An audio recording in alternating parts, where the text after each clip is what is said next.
every year it is the talk of turning the Monday after the Super Bowl literally into a national holiday. And it's everything from the pregame to the menu to what you're serving to where you're watching the game to the price of the tickets to who's doing the national anthem, who's performing at the halftime show. Oh, yeah, and by the way, the commercials, which always take on a life of their own. People will be getting little sneak peeks of that just before they come out. And those commercials, by the way, I just got the news.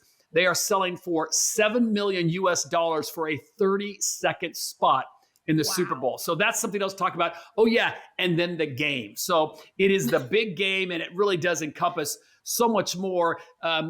It really is a national holiday. I think about Thanksgiving, Christmas, New Year's Eve. Those are kind of the big ones. The 4th of July, obviously, in that group as well. And then there's that second tier. And I would say the Super Bowl is really probably more so or equivalent to Valentine's Day, St. Patrick's Day, some of these other holidays that encompasses so much of the country and gets the collective attention of the nation that everyone has a side who they're picking.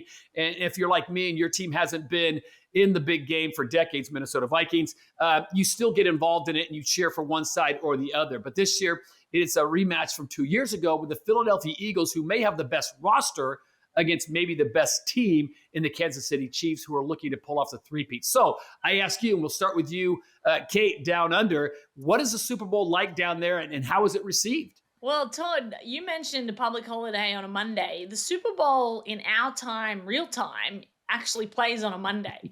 So many of us would love for it to be a public holiday. Unfortunately, it's not. American football has really grown here in recent years. I think streaming has had a massive part to do with it. We can access it so much easier for a fraction of the cost rather than having cable.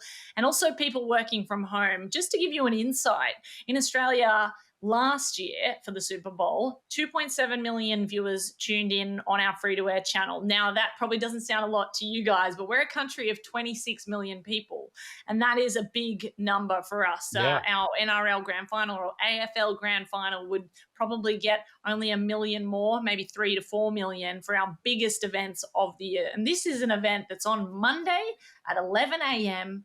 on a work day in another country. So that is an increase of 43%. And even the standard game viewership year on year increased about 70%. American football really is growing here. On a Monday, if you're going to watch the Super Bowl, you either have to make up a really good sickie excuse. The Super Bowl sickie is a pretty common thing.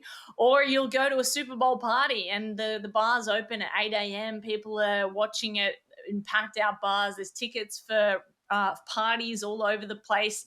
It's absolutely massive. For me, it's a bit of a difficult one, actually. Like you, I've been supporting a team that hasn't had much luck lately, the 49ers. So I've watched a few Super Bowls down under and had some disappointing Monday afternoons. And you know what? It's actually like a lot harder when you've spent from 11 a.m. to about 3 p.m. watching a sport. You've taken off your day, you've maybe taken leave, and then to lose. And you've got to kind of just then go back to your work day. It's a real drop off, I tell you. What's it like for you, Natalie? Well, you've come out with all those sort of facts and figures. I have similar facts and figures. It is growing every year, the NFL. The Super Bowl is one of the highlights for many fans over here. And we had 3.4 million people tuning in last year, which is a 48% increase on the previous Super Bowl. So we've talked about it on a few podcasts before, Todd. American football is, of all the sports, I think, that comes over from America, is the most popular. The baseball hasn't quite gripped us yet, even though there are international series matches that are staged here. But I think, the love of the NFL, you're seeing that all the time because of all the sellout matches that we have staged over here at Tottenham, at Wembley, at Twickenham before as well. The only issue we have, of course, is that time difference. That is the biggest issue, because it is in the middle of the night. So you've got to be committed if you want to stay up. And I must admit, I don't think I've ever seen a Super Bowl all the way through. I often try and get to at least the halftime entertainment, and then I'm often, at that point, I'm done. I'm so tired. I can't stay up much longer. But we'll have Super Bowl parties. There will be bars that will stay open specifically for it with their special licenses. It is a big thing. People want to see it. People love it over here. It's just that time difference is the biggest problem for us, Todd. And I think you bring up a good point, Nat. It's more than just the games. There's a lot of people that literally tune in. They'll say, I'm just tuning in for the halftime show to see who sings the national anthem and the commercials, of course. And I think back how iconic, you think of Whitney Houston, what a career she had. And one of the things she's most popular for is the national anthem she sang at the Super Bowl. The commercials, they become a life of their own because for the next couple of days, the news stories will talk about which one rated the highest, who did the best job, which ones were flops. Who spent $7 million on that 30 seconds of garbage? That's always a good one. And Kate, to your point, I love it. You show up what you call the Super Bowl flu, or as a term you might be related to, powder flu. When there's fresh snow and fresh powder, everyone feel a little under the weather, so I can't make it in quite yet. Yeah, I've had that a few times. Yeah, I actually coming down with it. I've got a trip planned soon, so I'll have to figure that out.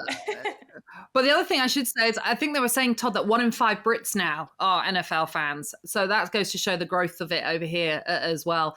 And you do sort of wonder when you're talking about eyes on the sport, we talked about it previously, didn't we, in one of our podcasts when we mentioned the Swift Mania. That clearly is adding to the occasion. And I wonder, do they do like an NFL bingo where you have your bingo card and it'll be how many times a commentator says this or whatever? There's a drinking game. You drink exactly. every time Taylor Swift is shown on camera. Exactly. I think you also drink every time Patrick Mahomes gets a roughing the passer call, and you'll be blind by the end of it. Exactly.